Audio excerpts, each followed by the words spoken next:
Guys, Ms. Zinecker here. I hope you're all having a wonderful day today. I'm going to be reading you The Memory String today by Eve Bunting. This book was donated to us by Amanda Becerra and her family, so thank you to them for donating it so we could have it for our read alouds. This book is written by Eve Bunting, one of my very favorite authors of all time. She also wrote One Green Apple if you're in my third grade class, and we've read that one before. The memory string is about a little girl who has recently lost her mother, and she passed away, and then her dad has remarried to a new woman. This book kind of talks about how she copes with that situation and how she deals with it. I hope you guys like The Memory String. I'm going to be pausing throughout. You can see I have my sticky notes. I'm going to be pausing and I'm going to be asking you guys some questions. And I want you to think about, you can even pause the video if you're with your mom or an older brother, younger brother, or sister. Then you can pause it and you can talk to them about your answer to the question. When you answer these questions, they're not going to be questions that are right there in the book. Those are called right there answers. I'm going to ask you to answer some inferencing questions. And inference is when we combine the knowledge that's already in our head, everything we know about the world and the way that it works, the things that we've done, the things that we've seen, and what's written in the book, so the text evidence. And we have to combine those to make a good guess, essentially. So I'm going to be asking you some inferencing questions. You can pause the video at that point when I ask you the question, and then you can play it till I get to the next one and listen, and then you can pause it again when I ask another question. Okay? The Memory String by Eve Bunting.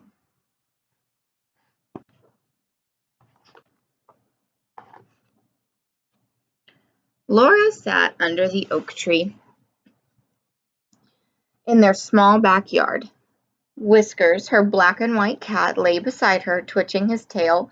On the porch, her dad and her new stepmother, Jane, were painting the railings. Jane stopped and pushed her hair away from her face. She wore an old paint-stained shirt and skinny-legged jeans. "Want some lemonade?" she called. Laura shook her head. While Jane was still looking in her direction, she took the memory string from the red velvet box in her lap. The buttons strung on the string shone and silvered, patterned with oak leaf shadows.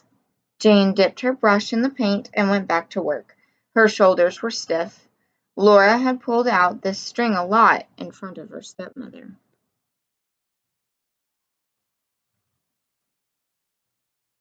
Why do you think Laura pulls out her string a lot in front of her stepmother? I'm wondering why she might do that.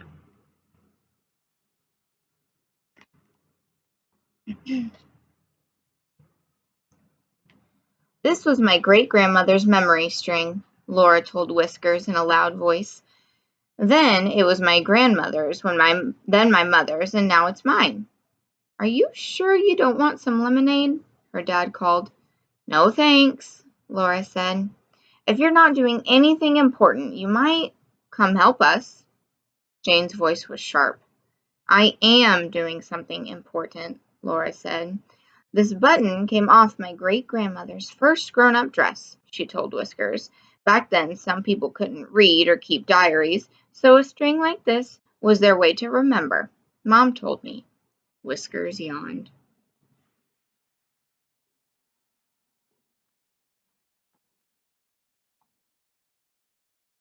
"This button was my great-aunt's.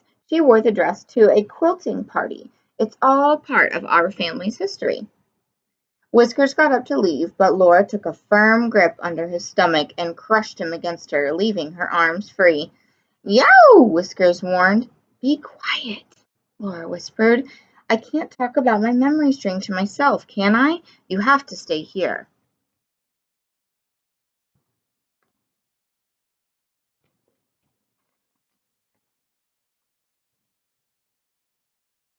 These 3 buttons were from second cousins of my grandma's. The cousins were at a spelling bee.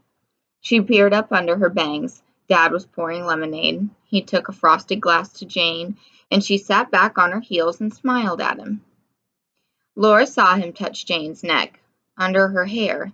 He did that often. Sometimes Dad and Jane sat on the porch at night after Laura had gone to bed. Her room was above, and she'd hear them whispering and laughing softly. They seemed so happy. It hurt to hear them happy like that. She rubbed the buttons between her fingers. Get to the good parts, she thought. Forget the cousins. Get to Mom. This button came from Mom's prom dress, she told Whiskers. Stop squirming, she added. And this is from her wedding dress. It was white, of course. And see this little teeny tiny one? This one is off my christening dress. And this one is off the dress I wore to my 5th birthday party. I remember. It says that they seemed so happy, her dad and her stepmom, and it hurt her to hear them happy like that. I'm wondering why Laura seems pretty sad. Why do you think it hurts her to see her dad and Jane happy?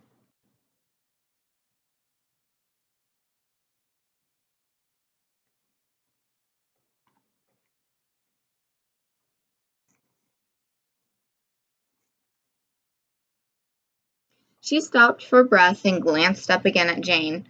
All this must hurt her a lot. For an instant, Laura felt mean and horrible, but only for an instant. She didn't hate Jane, not really. It was just that Jane had gone and married Dad. She had to rush now because Dad was coming down the front steps. This khaki one was off of Dad's uniform when he went to war in a place called the Gulf. Mom cut it off his jacket, and when he came home, she cried and cried because she was so happy he was safe. Dad stood in front of her, bare ankles, old torn tennies. Laura? Quickly, before he could stop her, Laura said, This last one fastened the neck of Mom's nightgown, the one that she was wearing when she died. Dad saved it for me. She held up the memory string. It turned, the colors blurring through the blur in her eyes. I'm wondering, why do you think that the memory string is so important to Laura? Do you have something that's important to you too?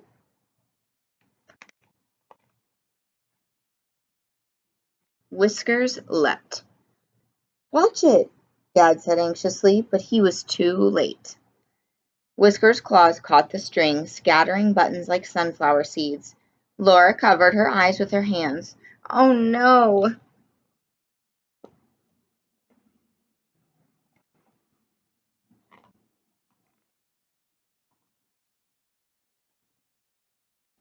Up on the porch, Jane dropped the paintbrush and rushed down the steps. It's okay, sweetie, she said. We'll find them. The three of them searched the grass. I found one, Dad said, and here's another, Jane called. Whiskers watched from the top of the sagging fence. Bad Whiskers. One by one, Laura put the buttons carefully back in the box. There were 43, she said. I'm still missing 7. They found 6 more. Their knees were covered with dirt. Ants crawled all over their hands and arms.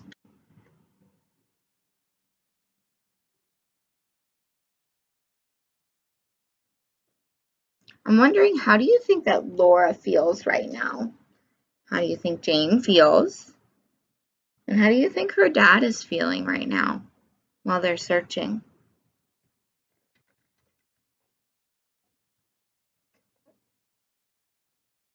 They sifted through leaves and dead blossoms that had blown off the camellia brushes by the porch. Do you know which one is still missing?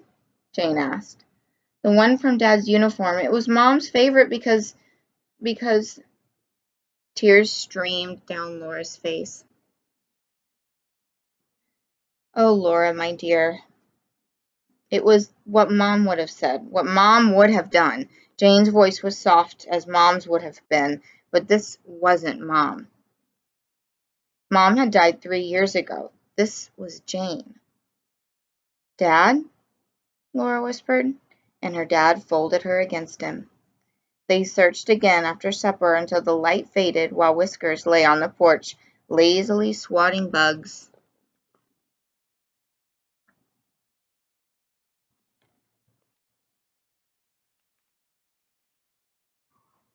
Wondering what Laura might be feeling when she hears Jane talk about that missing button.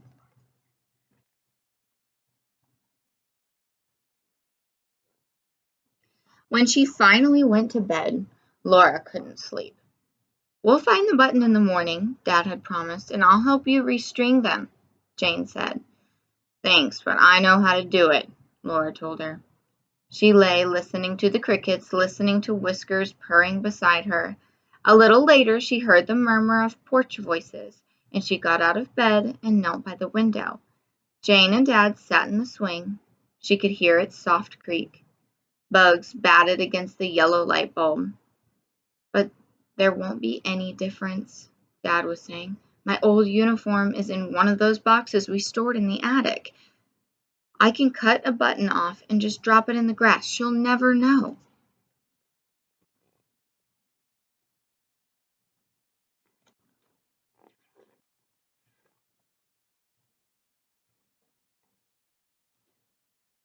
"How can you think of such a thing?" Jane asked. "Those are true moments on that string. You can't cheat Laura like that." "But, sweetheart," Laura imagined Dad taking off his baseball cap, rubbing his head the way he did when he was worried. "My little girl's heart is breaking. I only want to make her feel better." "Laura would rather have that button missing than have a replacement," Jane said, and then she added, "It's like a mother. No substitute allowed."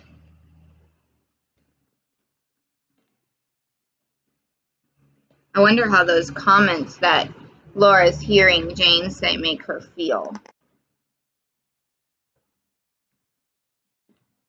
Laura heard the chokiness in Jane's voice. She felt choked up herself.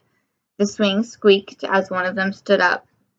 "Let's look some more, right now," Jane said. "Now? You can't see a thing." "Flashlights," Jane said. Laura bit her lip. Should she go too? But then they know that she'd heard.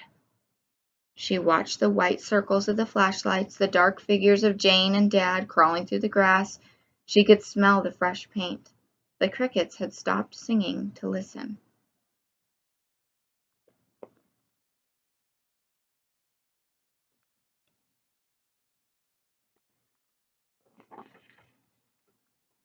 And then she heard Jane's excited voice. "I found it! Over here! It must have rolled." She held something up between her finger and her thumb. "Whoopee!" Dad swung Jane around, and Jane laughed. "Careful, we don't want to lose it again." "She'll be so happy. You can give it to her at breakfast, Jane." "I don't think so," Jane said. "She won't like it that I'm the one who found it. Let's just leave it on the porch, like a gift from a good fairy."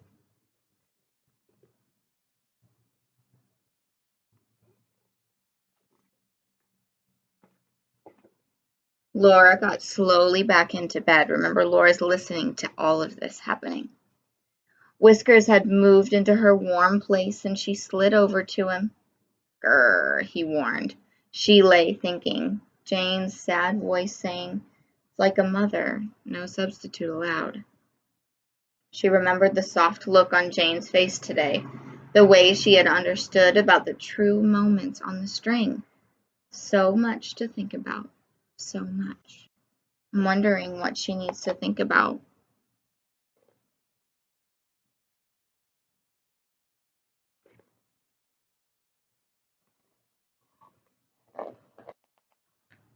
As soon as she wakened the next morning, Laura went downstairs. Jane was painting the back door robin's egg blue. "Like it?" she asked. Laura nodded. She already could see the button on the porch. She picked it up and held it tight in her hand. "A good fairy must have brought it," she said. She noticed that the buttons on Jane's painting shirt were deep dark green. Pretty. Maybe one day she'd ask Jane for one to put them on the memory string. She swallowed. "Will you really help me restring them, Jane?" Jane wiped her hands on a rag and stood up. "Any time you want," she said. "I'm here."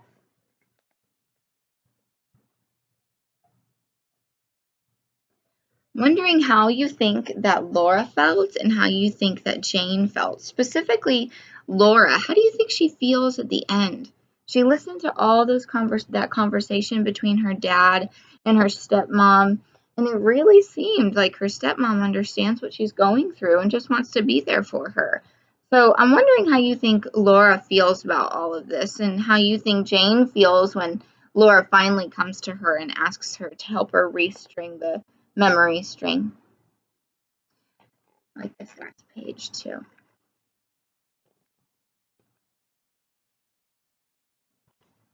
This book might have been a mirror, or it might have been more of a window book for you. If you have never experienced losing somebody you love in your life, or your parents aren't divorced or remarried, then this might be more of a window book for you. But if you've experienced some of those things, this might be a mirror book for you. It's sad, but it has a very happy ending, and I love how she learns to cope with it and how she starts to understand that her stepmom is there for her and cares about her and knows what she's going through. I hope you guys enjoyed the memory string.